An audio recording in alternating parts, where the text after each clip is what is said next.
Amém. Graça e paz, irmãos. Amém. Coisa boa estar aqui nessa noite, celebrando Jesus. E Deus é extraordinário, né?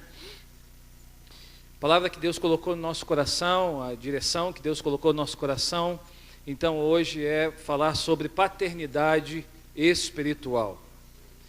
E eu quero já dizer para você que quando eu me refiro, e eu vou usar esse termo muito nessa noite, paternidade, eu também estou me referindo às mães espirituais, tá bom? Eu estou usando esse termo por conta da nossa data, do nosso dia, mas eu também estou me referindo às mães espirituais, ok? Tá bom? Eu não sei se tem alguém aqui entre nós que se expressa na linguagem de sinais. Tem alguém aqui? Libras, né? Linguagem de sinais. Não temos. É que nós temos um irmão ali que está precisando da nossa ajuda. Então, irmãos, é isso. Quando eu me refiro à paternidade, nessa noite, eu estou me referindo também a mães espirituais. Abra comigo no primeiro livro dos Reis, capítulo 19.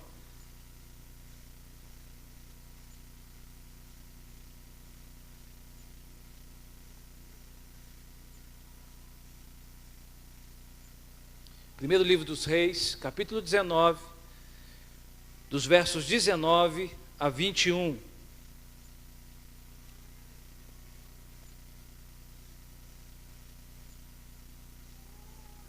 Primeiro livro dos Reis, capítulo 19, do verso 19 a 21.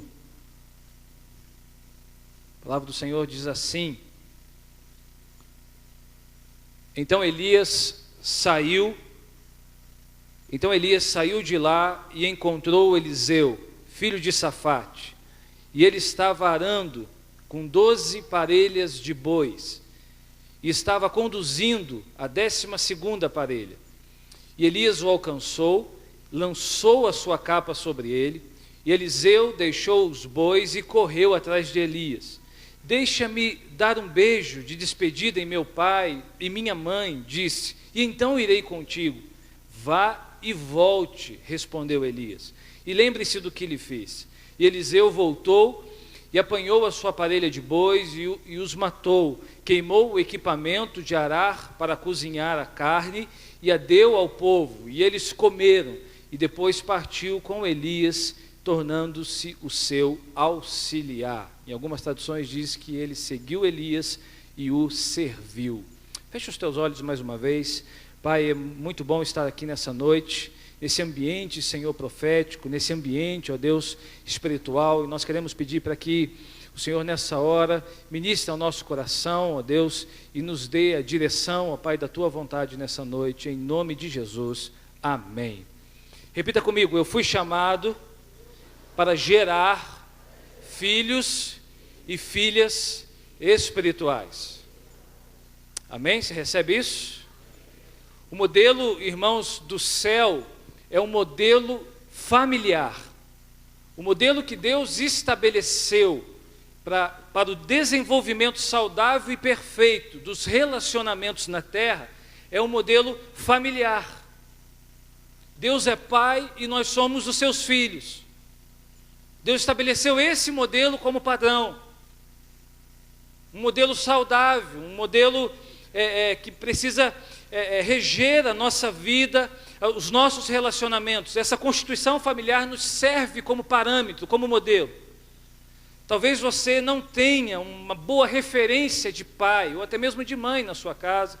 Talvez você não tenha uma boa referência de família. Talvez o seu contexto familiar tenha sido um contexto difícil.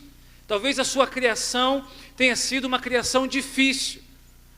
Mas isso não de maneira nenhuma não anula o padrão que Deus nos entregou, porque Deus é capaz de suprir qualquer necessidade do teu coração, meu irmão.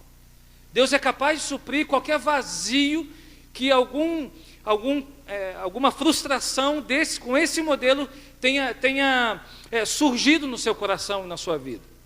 Deus é capaz de suprir. E o modelo de Deus então é o modelo família. O modelo perfeito de igreja é a igreja família. Esse parâmetro de paternidade espiritual, ele se reporta, então, a essa maneira que Deus estabeleceu, que Deus nos entregou para vivenciarmos uma vida frutífera, uma vida saudável nos nossos relacionamentos. E quando nós falamos de paternidade, de maternidade espiritual, nós estamos nos referindo a essa dimensão de assumirmos a identidade de filhos de Deus e assumirmos o chamado para gerarmos filhos para Deus. É isso. Quando você assume a sua identidade de filho de Deus, você também é chamado a gerar filhos para Deus. Porque filhos saudáveis geram outros filhos saudáveis. Amém, irmãos? E assim é o modelo que Deus estabeleceu para nós. Paternidade espiritual não é a mesma coisa que paternidade biológica. E essa é mais uma razão que eu te dou nessa noite. Ainda que o seu modelo seja ruim, você não precisa ficar fixado nesse modelo, porque Deus, Ele vai suprir esse modelo na sua vida. Paternidade espiritual não é a mesma coisa que paternidade biológica. Um exemplo claro disso é que paternidade biológica, por exemplo, ela é fruto da genética. Você não teve escolha sobre ela. É diferente de uma paternidade espiritual, que ocorre quando entendemos e aceitamos a igreja como essa família espiritual, onde, como filhos de Deus, nós somos irmãos na fé. Já reparou que nós chamamos uns aos outros de irmãos? Percebe que o padrão de Deus é o padrão família? Já desde os tempos bíblicos. Então, onde nós chamamos uns aos outros de irmãos, mas ao mesmo tempo, nós somos também chamados para sermos pais de outras pessoas, de outros filhos. Nós somos filhos de Deus e somos chamados também a gerarmos filhos para Deus. Esse é o modelo que Deus estabeleceu na terra. Esse é o modelo que nós precisamos entender. Todo pai também é filho e todo filho é chamado a ser pai. Você pode repetir isso comigo, para ficar bem fixado aí no seu coração? Diga comigo: todo pai é filho e todo filho é chamado a ser pai. Fica claro, por exemplo, quando Paulo se dirige a Timóteo. Lá nas primeiras cartas na primeira carta a Timóteo, Paulo vai se dirigir a Timóteo como filho na fé, mas não era filho dele biológico, era filho na fé, filho espiritual. E nós sabemos que Paulo também teve um pai espiritual. Barnabé foi um. Barnabé, quando no início da carreira lá de Paulo, quando ele se converte ao cristianismo, né, e Barnabé apresenta Saulo aos apóstolos, e a partir dali começa a acompanhar Saulo nas viagens, começa a discipular Saulo, começa a exercer esse dom da paternidade espiritual em Saulo. Somente nós conseguiremos então, irmãos, entender essa dinâmica, se a gente aceitar que paternidade tem a ver com filiação.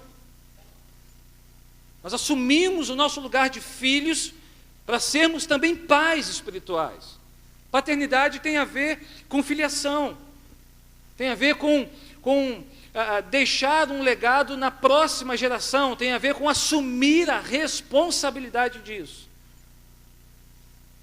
E a história de Elias e Eliseu, que nós lemos aqui, é uma história de paternidade espiritual. Você conhece muito bem a história de Elias. Se você talvez não conheça ou nunca tenha ouvido falar, os capítulos 17, 18, 19 do primeiro livro de Reis, conta bastante a história de Elias, fala um pouco da sua trajetória, do que ele fez. Foi um homem levantado por Deus na sua geração para profetizar contra o reinado de Acabe, de Jezabel, que levou o povo de Israel à idolatria. E ele fez isso, e a gente vê isso no capítulo 17, no capítulo 18, lá com os profetas de Baal. Elias vem sendo levantado por Deus para impactar aquela geração. No capítulo 19, ele é tomado por um profundo esgotamento, no seu físico, nas suas emoções, na sua relação com Deus. Deus vai ao encontro de Elias, Deus levanta Elias novamente, Elias vai, caminha por alguns dias e entra numa caverna no Monte Horebe. Interessante, o mesmo lugar, o mesmo monte que Deus fez uma aliança com Moisés, no passado. E ali Deus então trabalha no coração de Elias. Eu tenho uma missão para você. Sabe por quê, irmãos? O nosso Deus é um Deus de continuidade. Amém, irmãos?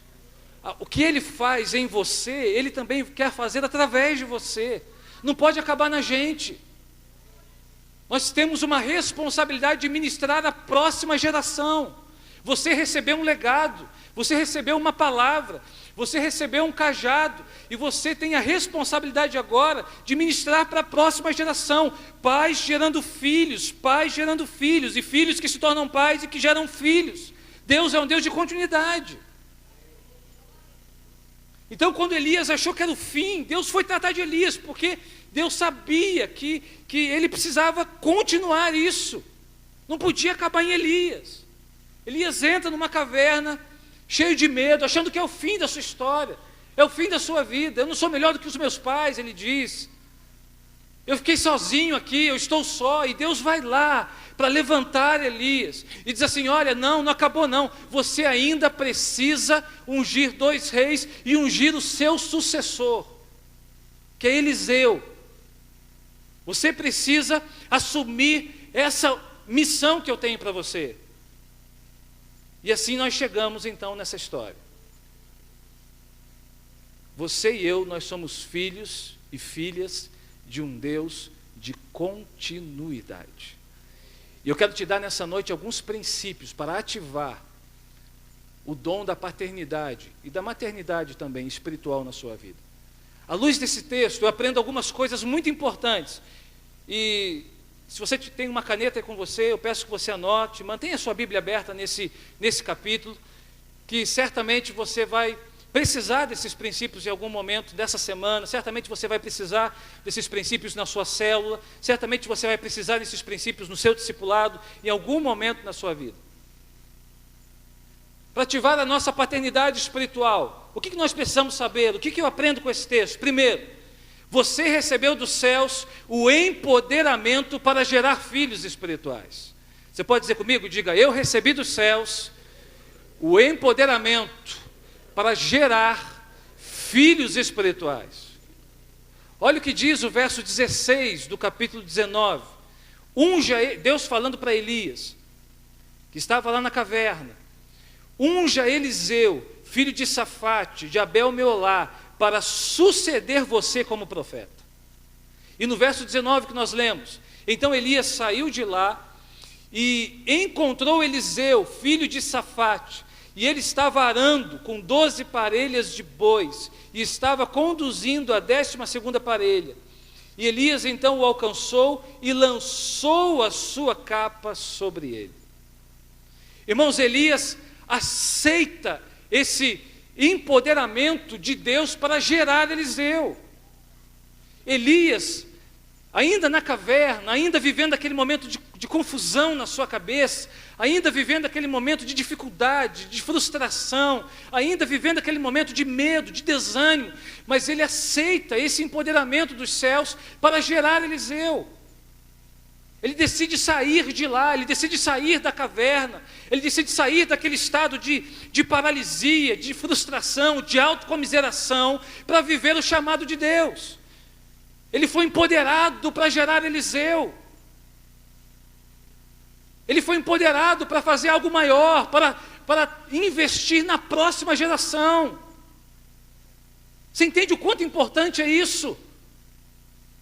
Irmãos, a próxima geração depende das nossas atitudes hoje. A próxima geração que vai nos suceder daqui a alguns anos depende da nossa semeadura hoje. Depende da maneira como entendemos a nossa vida hoje. E a Bíblia diz que Elias encontra Eliseu e lança a sua capa sobre ele. No antigo Israel, essa atitude era simbólica. Lançar a capa ou o manto equivalia a tomar posse, adquirir um direito. Quando Elias lança a capa para Eliseu, ele está dizendo o seguinte: a partir de agora, você é meu filho, vem comigo que Deus está te chamando para algo maior. Entende? Esse é do simbolismo. E Eliseu sabia muito bem disso, porque se você vê o texto, você não vê que Elias diz alguma palavra de encorajamento para Eliseu. Vem, eu estou te chamando. Não, porque Eliseu sabia do simbolismo disso, de lançar a capa sobre ele. Eliseu entendeu esse recado. Eliseu sabia que também naquele momento, através da vida de Elias, ele estava sendo empoderado para o ministério profético. Paternidade espiritual, irmãos, tem a ver com isso. Tem a ver com essa decisão de filiação. Tem a ver com essa decisão de eu perceber que já está liberado sobre a minha vida esse empoderamento para gerar filhos espirituais. Tem a ver com essa decisão de eu dar um passo na direção do que Deus já quer liberar sobre a minha vida. E de eu viver a minha espiritualidade num outro nível. Num outro nível de prioridades. Entende? Num outro nível de postura, num outro nível de atitude. Há pouco tempo atrás, Elias estava numa caverna, paralisado, com medo, frustrado, num profundo desgaste. Quando ele entende isso, quando ele entende que ele estava sendo empoderado para ministrar para a próxima geração, quando ele estava sendo empoderado naquele momento pelos céus, por Deus, para gerar o seu sucessor, ele sai da caverna, ele dá passos de fé na sua vida, e ele vai na direção de cumprir o propósito que Deus tinha para ele. Irmãos, é assim conosco, quando nós percebemos o nosso propósito profético nessa terra. Não há nenhum tipo de frustração, de paralisia, que possa ser maior do que Deus tem para você, do que Deus tem para a sua vida. O chamado de Deus traz sentido para a sua história e para a minha. Amém, irmãos? Quando nós nos entregamos ao chamado de Deus, não tem espaço para reclamação, não tem espaço para murmuração, não tem espaço para a gente ficar reclamando e murmurando das coisas, falando da vida dos outros, porque a gente está gastando, investindo a nossa vida com algo maior do que nós mesmos. É isso. O que Deus quer de mim e de você é nos empoderar para algo maior. Amém?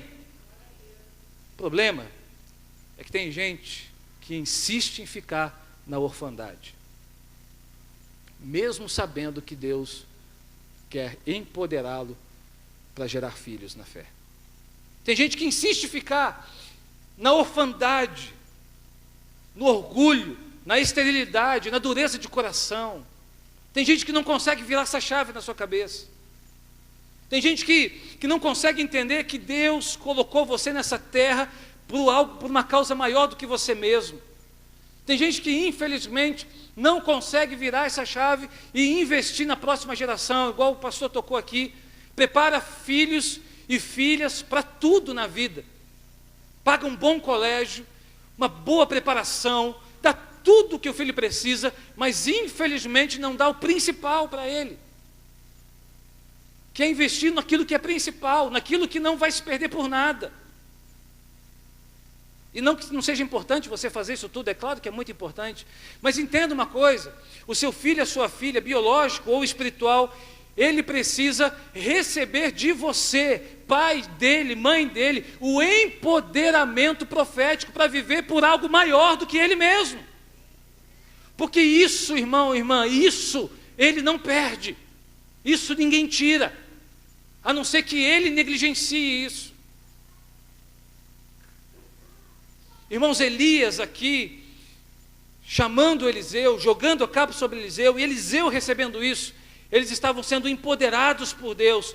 É como se Deus dissesse para Eliseu: eu estou liberando vocês, Elias, eu estou te liberando dessa caverna para você gerar o seu sucessor. Elias, eu tenho algo maior para o povo de Israel, eu tenho algo maior para a minha nação, eu tenho algo maior para os meus filhos. Irmãos, há um clamor nessa cidade por algo maior, e nós temos esse empoderamento diante de nós. Você é empoderado por Deus para gerar filhos no seu trabalho, para gerar filhos na sua faculdade, para gerar filhos na sua escola. Você é empoderado por Deus para gerar filhos onde você andar. Receba e viva por algo maior na sua vida.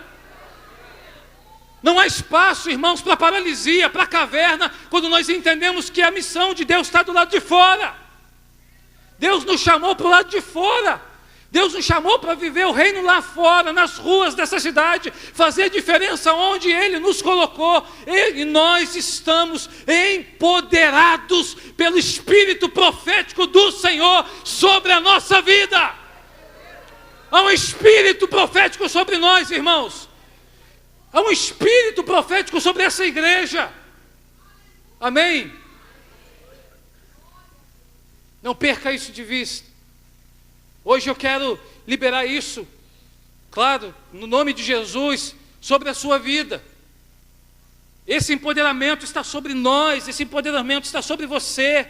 Que todo espírito de orfandade, de esterilidade, seja superado, seja vencido sobre a sua vida. Que todo espírito de orfandade, de esterilidade, seja vencido sobre essa igreja, seja vencido sobre a sua célula, seja vencido sobre o seu ministério. Deus te colocou nessa terra para gerar filhos para Ele. Deus te colocou nessa terra para reproduzir. Filhos saudáveis reproduzem na casa do Senhor. Você recebe o empoderamento para gerar filhos espirituais na sua vida. Quantos recebem isso nessa noite? Aleluia, glória a Deus. Deuteronômio capítulo 30, verso 5. E essa promessa, nessa noite eu profetizo, está sobre a nossa vida. É o último discurso de Moisés para aquela nação. Antes deles entrarem na terra, Moisés não entraria, mas a nação entraria. E Moisés está falando para a outra geração, não a geração que havia morrido no deserto, mas a geração que entraria na terra. E olha o que ele diz, Deuteronômio 35: e ele os trará para a terra dos seus antepassados, e vocês tomarão posse dela, e ele fará com que vocês sejam mais prósperos e mais numerosos do que os seus antepassados. Uau, irmãos! Você pode dizer uau? Ou uou também, né? Meu Deus! Eu profetizo que essa igreja vai ser mais numerosa do que os seus antepassados. Eu profetizo que nós vamos fazer coisas maiores do que os nossos antepassados. Eu louvo a Deus, eu agradeço a Deus pelo legado que nós recebemos. Mas eu não estou aqui, irmãos, para fazer coisa menor do que eles fizeram. Eu estou aqui, Deus me colocou, e você também, para fazermos coisas maiores do que nós recebemos. A nova terra que nós estamos recebendo, ela servirá de sinal, de uma direção de Deus, para fazermos algo maior do que nós recebemos dos nossos antepassados. Essa palavra está sobre nós. Essa palavra está sobre você. O que seus pais já fizeram por você, você vai fazer coisas maiores. Amém? Você vai chegar mais longe do que os teus pais chegaram. E os seus filhos vão chegar mais longe do que você chegou. E os seus netos vão mais longe ainda do que os seus filhos chegaram. E Deus vai ser exaltado e glorificado na sua geração. A sua geração vai honrar o nome do Senhor. Seus filhos serão honrados e o nome do Senhor será exaltado na sua história. Irmãos, quando eu penso no que o meu pai fez para que eu estivesse aqui, eu fico constrangido. Meu pai estudou até a 4ª série com a minha mãe. Meu pai tinha até a 4ª série. Meu pai acordava todos os dias em torno de 6 horas da manhã, e sempre dormia depois das 10 e das 11. Trabalhou muito, a sua vida inteira. Começou a administrar o comércio da sua mãe, da minha avó, ainda muito cedo, na adolescência. Assumiu aquela liderança na sua família. Mas a principal coisa que meu pai deixou na minha vida foi um legado espiritual. Meu pai muitas vezes, ele não deixava eu ficar em casa. Eu fico imaginando assim os pais reclamando dos adolescentes que não querem vir para a igreja. Eles reclamam também que não quer ir para a escola, você não deixa ele ir para a escola? Eles reclamam que não querem fazer algum curso que você já está pagando, e eles reclamam que não querem ir no curso, e você deixa também eles não ir no curso por conta disso? Mas na igreja você deixa ele não vir. Na igreja você deixa ele ficar na frente do computador. Na igreja você deixa ele ficar em casa vendo televisão. Eu me lembro claramente meu pai me acordando todo domingo, 8 horas da manhã, para eu ir na escola dominical. Ele não ia domingo de manhã, ele ia à noite. Mas ele não deixava eu ficar em casa domingo de manhã. Eu falava, pai, hoje vai ter a corrida do Ayrton Senna. Eu sou da época do Ayrton Senna, irmãos. Meu Deus. Deixa eu tomar uma água agora que ficou feio. Pai, hoje vai ter a corrida do Ayrton Senna. Eu gostava do Ayrton Senna. Hoje vai ter a corrida do Senna. Que corrida do Senna, irmãos? É ruim, ele não deixava.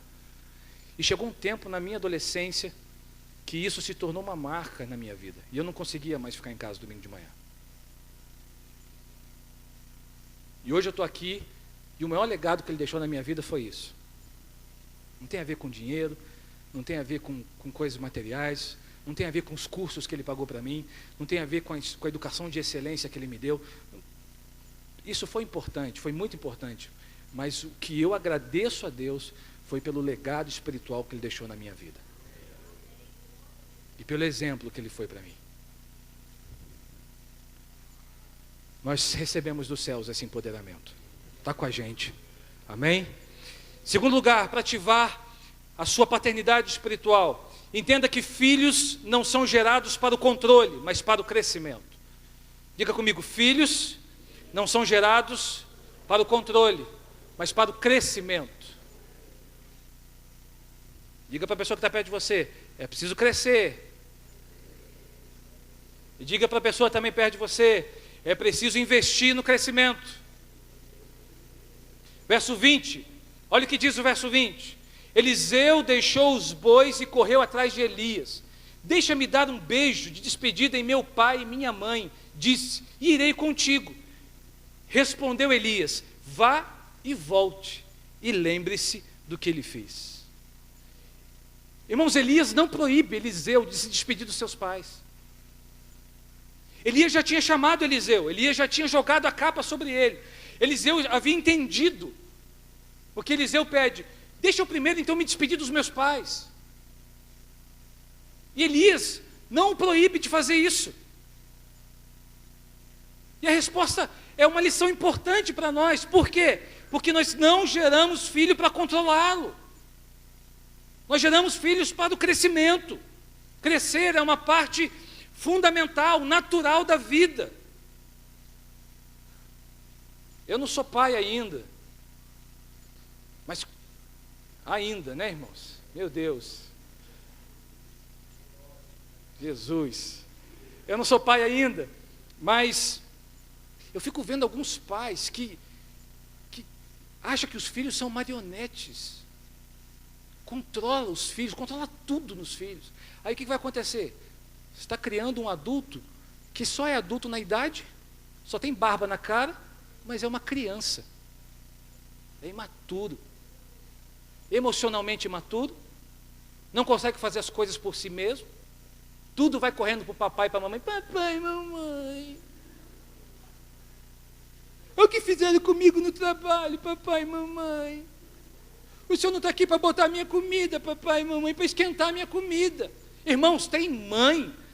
Eu vou mexer com vocês, me desculpe. Mas tem mãe que trata filho de 30 anos como se tivesse 10.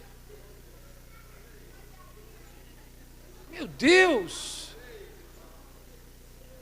Ô, minha irmã, se liberta disso. Pai também. Agora não olhe muito para as pessoas, porque senão pode ficar complicado aqui. Mas, irmãos, é assim, isso, você não sabe, você não consegue discernir a grande dificuldade que você está colocando nos braços do seu filho. E nessa parte eu louvo a Deus para os meus pais que me liberaram de casa aos 17 anos de idade. Você pode achar loucura, mas eles me liberaram aos 17 anos de idade para assumir o chamado pastoral. Aos 17 anos de idade, eu de uma cidade de 30 mil habitantes, nunca tinha saído do estado. Aliás, tinha saído para conhecer essa menina maravilhosa aqui. Mas a segunda vez que eu tinha saído do estado de São Paulo seria para morar no estado do Paraná, em Londrina. Aos 17 anos de idade. Quando eu cheguei para os meus pais e dei essa notícia, Eles disseram assim para mim, depois de oração, eles disseram assim para mim: meu filho, nós confiamos no legado, naquilo que nós entregamos para você. Nós educamos você até aqui e nós confiamos no trabalho que fizemos. Por isso, se Deus está te chamando, vai assumir o teu chamado. E me liberaram, irmãos. É claro, estavam o tempo todo ali, orando, o tempo todo comigo, ligando: filho, está tudo bem, está precisando de dinheiro, está tudo certo, como é que estão as coisas aí? Mas me liberaram com 17 anos de idade. Com 17 anos de idade eu tive que aprender a cozinhar na marra.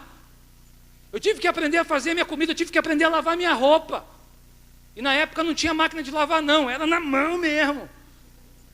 Deixava de molho ali, ia lá no balde, lavava, deixava de molho. Manchei muita camisa branca, manchei muita roupa, mas aprendi. Aprendi, irmãos.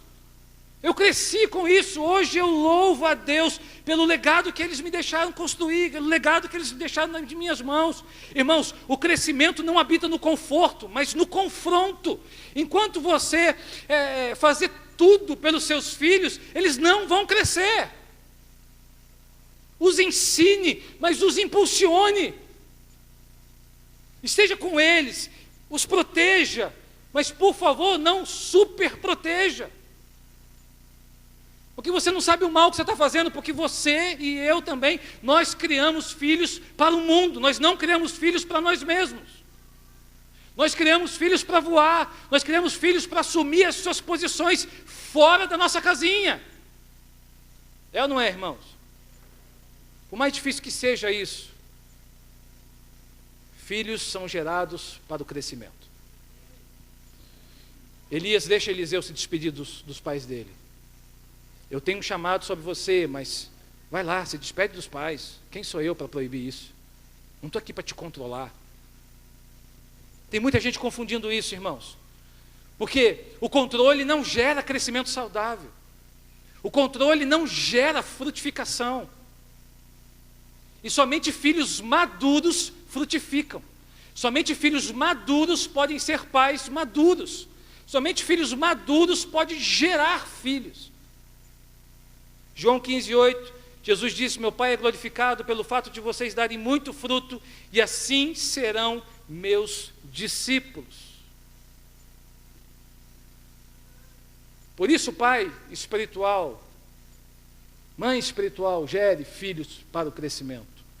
E celebre cada etapa do crescimento dos seus filhos na fé. Nós não celebramos cada etapa de crescimento da nossa vida? Comemoramos o nosso aniversário, cada etapa nós celebramos. Então, celebre as etapas do crescimento dos seus filhos e filhas espirituais. Mas, por favor, não os controle. Os eleve. Deus te chamou para gerar filhos e para gerar filhos para o crescimento. Amém? Terceiro, para ativar então a paternidade espiritual, as renúncias precisam ser impulsionadas. Olha o que diz o verso 20: vá e volte, respondeu Elias, mas lembre-se do que eu lhe fiz. Olha aí, Elias diz para Eliseu: pode ir e voltar, vai lá se despedir dos teus pais, não vou te proibir disso não, mas lembre-se do que eu lhe fiz. Ou seja, não é para ficar lá no colinho da mamãe não, não é para ir lá e esquecer do chamado, do empoderamento que está sobre você. Elias faz questão de lembrar Eliseu: lembre-se do que eu lhe fiz. E olha o que acontece no verso 21. E Eliseu voltou, apanhou sua parelha de bois e os matou, queimou o equipamento de arar para cozinhar a carne e deu ao povo e eles comeram. Irmãos, Eliseu sacrificou, renunciou a sua vida para viver o ministério profético que Deus, através de Elias, estava chamando. Ele renuncia à sua vida passada.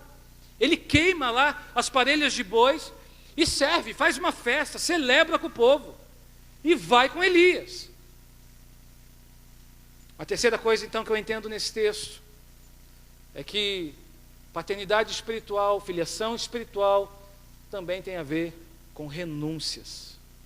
Nós precisamos fazer renúncias na nossa vida. Nós precisamos romper com o passado. Se quisermos viver e gerar filhos saudáveis, gerar filhos espirituais, nós precisamos romper com o passado e viver o que Deus tem para a nossa vida hoje, no presente. Amém?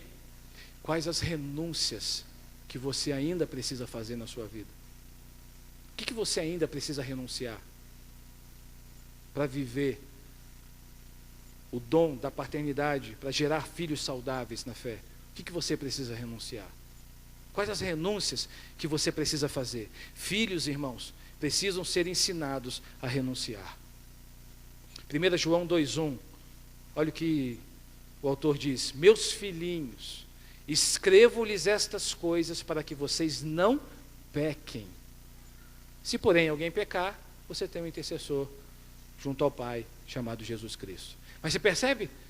Meus filhinhos, ele tratava os seus destinatários como filhos. Meus filhinhos, eu escrevo para que vocês não pequem.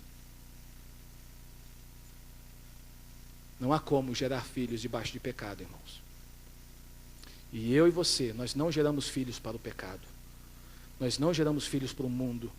Nós não geramos filhos para servir Satanás.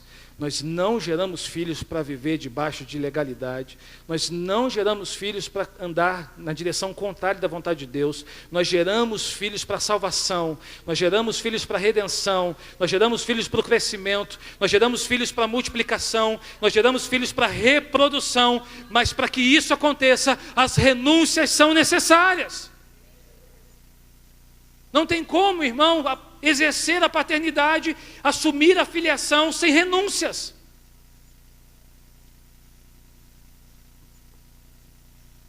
Michael Brudot diz o seguinte: santidade é abrir mão do prazer momentâneo pelo legado que vamos deixar para a próxima geração.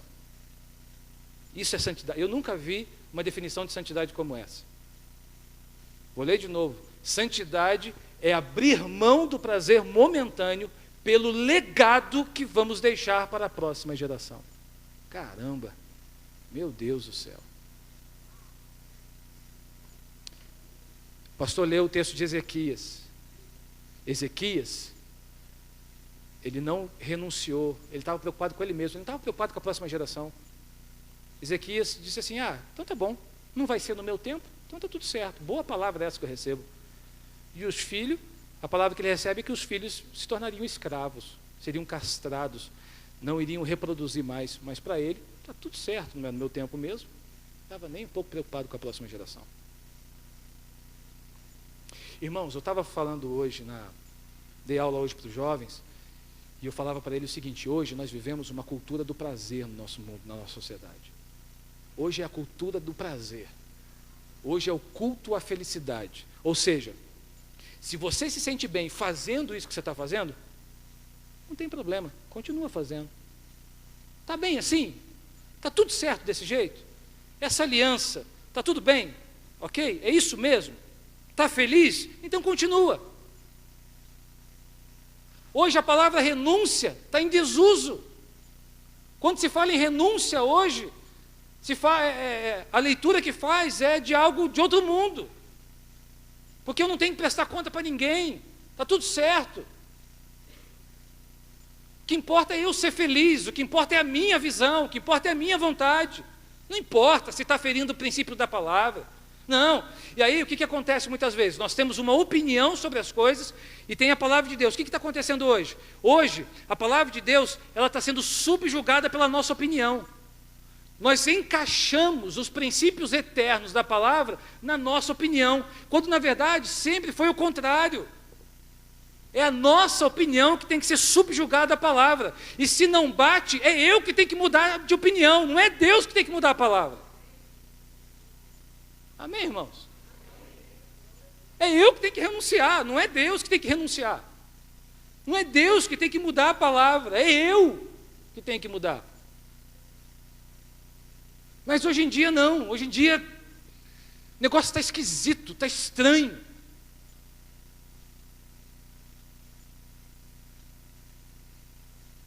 A gente viu um monte de deputado votando a favor do negócio lá do nosso presidente, infelizmente. Deputado cristão, que muitos de nós colocou lá. Ah, pastor, mas é pela economia do país. Eu entendo, mas naquele momento não era o momento de fazer isso. E as renúncias que nós somos chamados a viver em qualquer contexto. E os testemunhos que nós somos chamados a viver em qualquer contexto. Renunciar por algo maior. Renunciar por algo maior. Renunciar por algo maior. Para deixar um legado para a próxima geração. Depois eu quero ver essa turma explicando para os filhos essa postura. Quero ver essa turma depois explicando para os filhos: olha, meu filho, eu votei assim por conta disso, disso, disso, porque eu estava pensando na economia do país. Eu não estava pensando nos princípios eternos. Eu estava pensando na economia do país. Ou, de repente, ele acha que, enfim, a postura é de inocência, né? De repente ele acha que aquela gravação é falsa, de repente ele acha que foi armado um complô, de repente ele acha que não era a voz mesmo do presidente, enfim, de repente ele acha essas coisas todas. As renúncias precisam ser impulsionadas. Se você quer gerar filhos e filhas espirituais saudáveis, não abra mão das renúncias. Não abra mão das renúncias. O que Deus pode te dar, ninguém mais pode. O que Deus pode te dar, ninguém mais pode. Deus tem compromisso com quem tem compromisso com Ele. Deus não tem compromisso com quem tem compromisso com outro governante. Deus tem compromisso com quem tem compromisso com Ele. Deus honra quem Ele honra. Entendeu? É isso, é sim, é fácil. Então as renúncias precisam ser demarcadas. Eu termino. Por fim, quarto lugar, a cultura da honra, ela precisa ser promovida na relação pais e filhos espirituais. Se você quer viver uma paternidade espiritual, uma filiação espiritual em Deus, estabeleça a cultura da honra nos relacionamentos. Diga comigo, a cultura da honra precisa ser promovida por mim, onde eu estiver. Verso 21 diz assim: depois partiu Elias, tornando-se o seu auxiliar. Partiu com Elias, tornando-se o seu auxiliar. Eliseu é levantado profeta, mas não exerce a função de profeta naquele momento. Naquele momento, ele sai, ele deixa a sua vida para servir, para honrar Elias. Irmãos, que cultura de honra é essa? Que lição que esse texto nos ensina? Porque Eliseu podia pensar assim: cara, tu me tira da minha vida, tu me chama para exercer um ministério profético, e não tem ministério profético, você vai continuar como profeta? E a Bíblia diz, em outra tradução diz que Eliseu passa a servir Elias. Irmãos, nós precisamos implantar mais a cultura da honra no nosso meio. Amém, irmãos? Nós maldizemos muito fácil. Nós criticamos muito fácil. Nós falamos do outro muito facilmente. A honra, ela gera relacionamentos que dão vida e promovem vida. Filhos precisam ser gerados a partir de uma cultura de honra. O autor Danny Silk, um dos pastores da Bethel, ele diz o seguinte: a vida flui através da honra.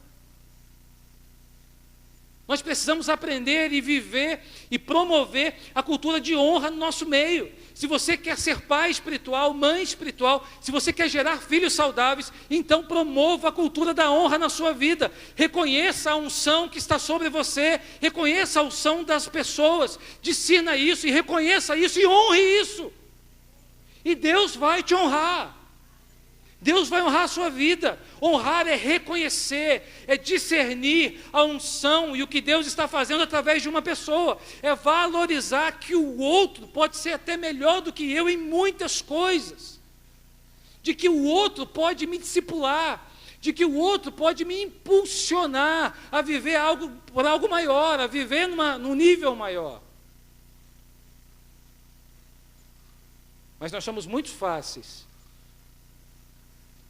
para maldizer, mas tardios para honrar, como eu disse. Nós confundimos honra com bajulação.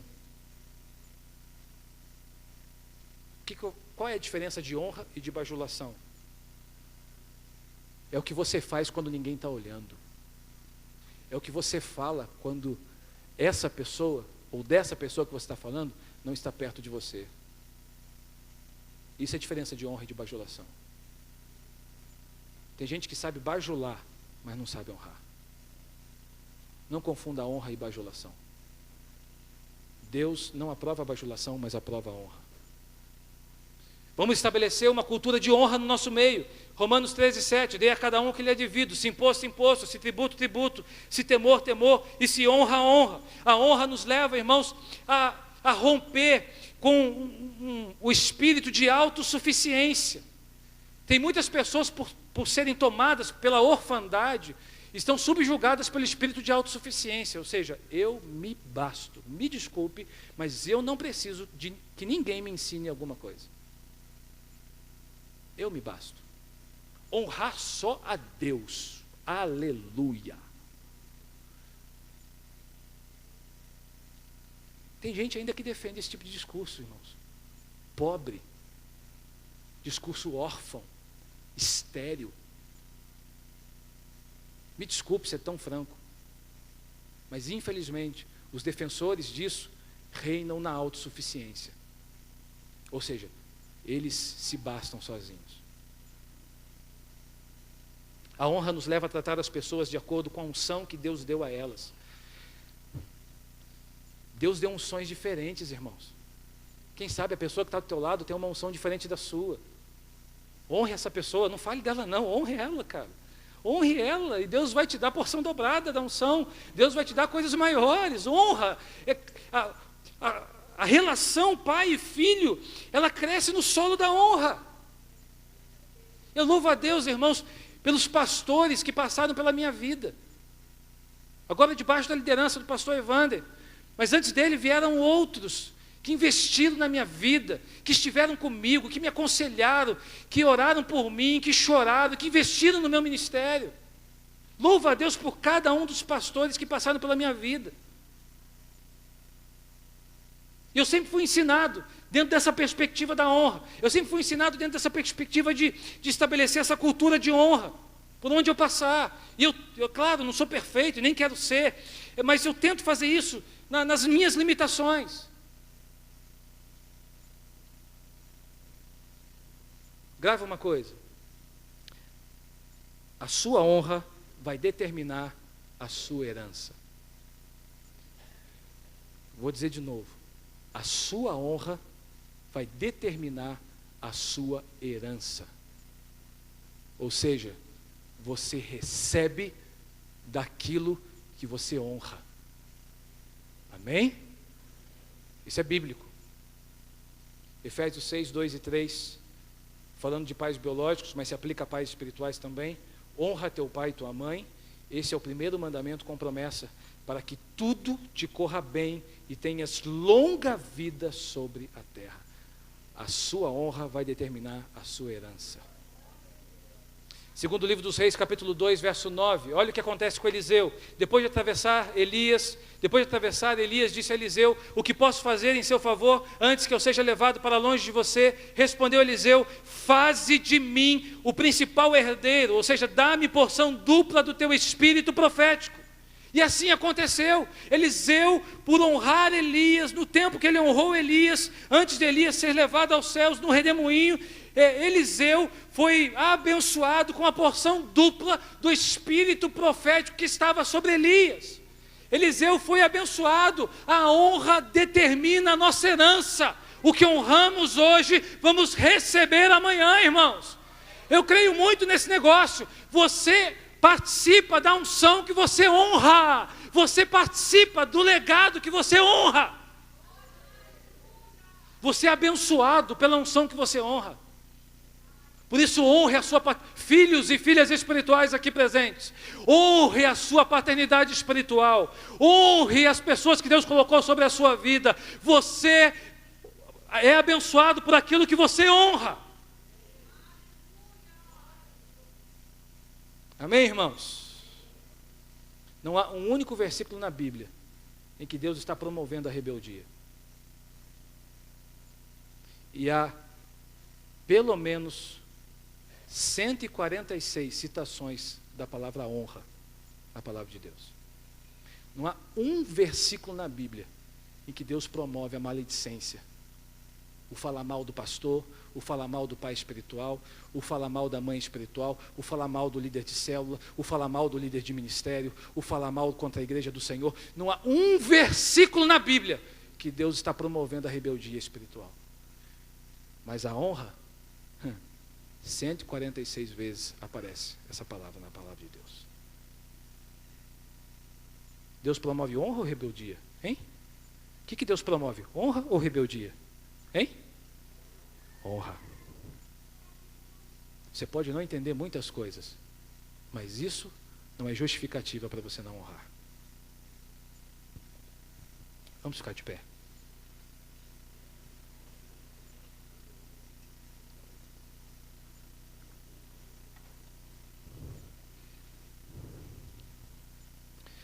Nós vamos orar na seguinte direção, nessa noite. Nós vamos orar rompendo o espírito de orfandade e de esterilidade no nosso meio. Essa vai ser a direção. Porque sabe o que faz, por exemplo, a gente não implantar uma cultura de honra?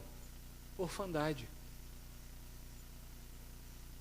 Nós não assumimos a nossa filiação. E por isso acabamos muitas vezes desonrando. Sabe por quê? Faz a gente não viver o dom da paternidade, espírito de orfandade. Não é porque nós não geramos filhos, não podemos gerar filhos.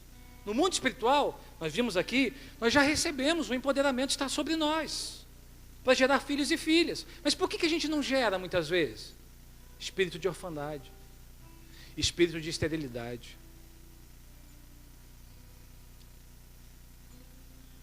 Você participa da unção que você respeita, meu irmão.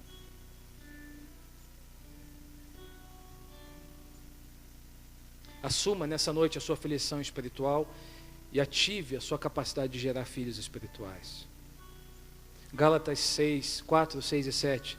E porque vocês são filhos, diga comigo, eu sou filho. Olha o que aconteceu. Deus enviou o Espírito de seu Filho ao coração de vocês, e Ele clama, Abba, Pai. Assim, você já não é mais escravo, mas filho.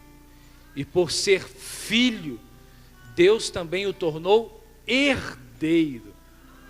Meu Deus do céu. Já não sois mais escravos, vocês são filhos. E por serem filhos, eu os tornei também herdeiros. Meu irmão, você é herdeiro. Você é um filho que é herdeiro. Você recebeu dos céus, a promessa está sobre nós.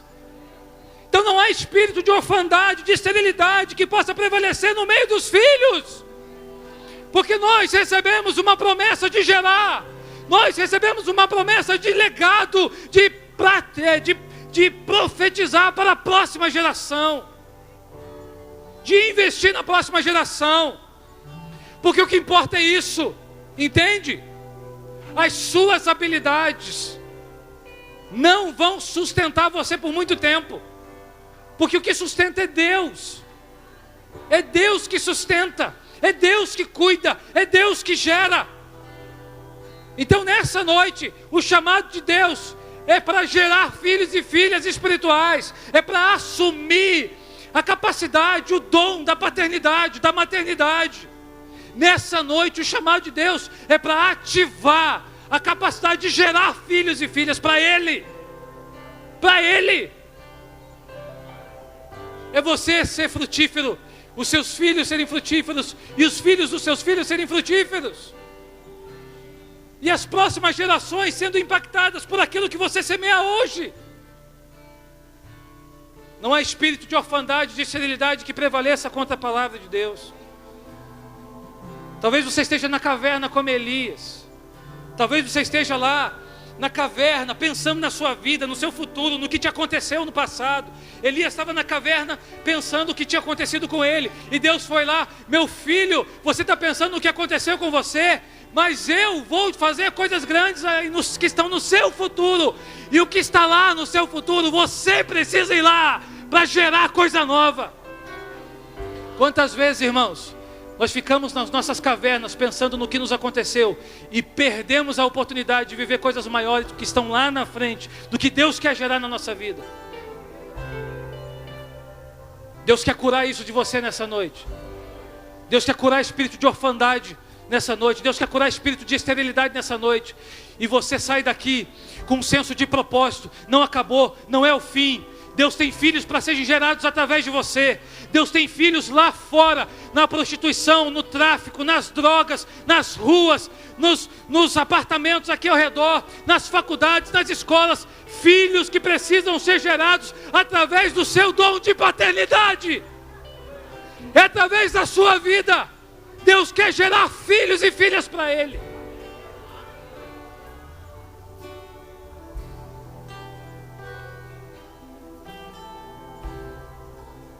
Elias precisou sair da caverna. Na caverna ele não ia gerar nada. Não é Eliseu que foi atrás de Elias na caverna, é Elias que foi atrás de Eliseu no campo. Elias foi atrás de Elias encontrou Eliseu. Irmãos, os filhos precisam ser encontrados por nós. Você acha que filho cai do céu? Você está na tua casa, ele cai na tua cabeça. Não, eles estão lá fora. Você precisa encontrá-los lá fora. Estão no seu trabalho, na sua faculdade, na sua escola, estão lá, irmãos.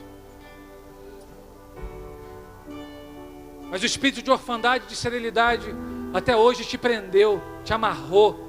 Mas nessa noite ele vai cair por terra em nome de Jesus. E você vai gerar muito filho e filha para o Senhor Jesus. Você vai gerar muito filho. As próximas gerações serão impactadas pelo seu testemunho aqui hoje. As próximas gerações serão alcançadas por aquilo que você está fazendo hoje. As próximas gerações dessa cidade vão conhecer a sua história e o nome do Senhor será glorificado. E o nome dele será exaltado. As próximas gerações vão saber do que nós fizemos aqui, porque elas serão alcançadas. Mas o nome do Senhor é que será glorificado. O nome do Senhor é que será exaltado. A promessa que Deus tem para nós hoje é maior do que os nossos antepassados. Quero orar por você nessa noite. Quero convidar você a assumir esse papel de pai espiritual, de mãe espiritual, de filho, e que gera filhos. Quero orar por você nessa noite. Como Elias saiu da caverna, você precisa sair do seu lugar. Como Elias saiu da caverna, você precisa sair do seu lugar. E eu estou junto com você aqui orando, porque eu também quero ser pai espiritual. Eu também quero gerar filhos para o Senhor, para que o nome dele seja glorificado nessa terra. Amém? Então saia do seu lugar, vem para cá correndo. Vem para cá correndo, saia como Elias saiu, como Elias foi na direção do propósito de Deus.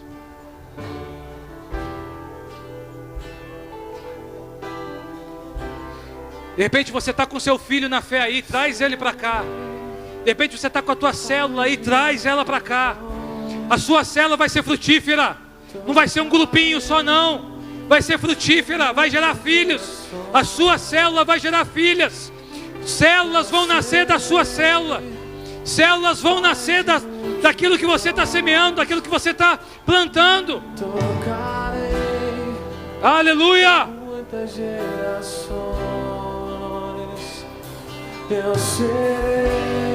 Vem na direção do propósito de Deus, meu irmão. Vem na direção, chegou a hora. A hora é essa. Deus levantou você hoje. Deus levantou você nessa geração para impactar a próxima geração. Pai de multidões. Oh.